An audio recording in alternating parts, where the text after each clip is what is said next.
not all men, not even remotely most men that would even be listening to a podcast like this have any desire to treat their partner like a sex object. What I've experienced in the last 16 years is these men are amazing.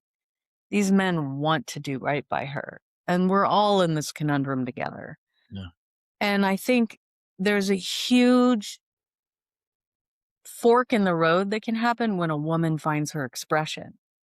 Because if she's just sitting there kind of like silently taking it, counting the minutes, what other choice does he have?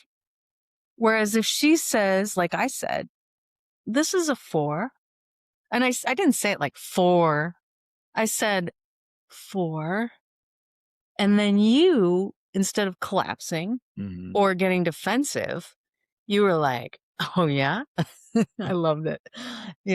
I could just see in your face, like, oh yeah? and and then you just started to feel into me. This is where a man who develops sensitivity is so valuable, because it's like you could feel into my body, and you just immediately made like the smallest pivots. I mean, imperceptible to the average person, but it like exploded my world open. And the thing I would say to women around their complaint that he wants sex but not intimacy is like, first check your expression. Are you being honest about how this is for you? Because if you're just silently taking it, he has no choice but to just kind of go with what his body's telling him. Yeah. And then secondly, can you give feedback without complaint? Right. So I always say this, I want to say it again. It's like that cooler, warmer game when you're a kid, Yeah. When you're playing colder, hotter with a kid, and they're like, warmer, warmer, they're all excited. But then when you go in the opposite direction and you get colder, colder, they're equally excited.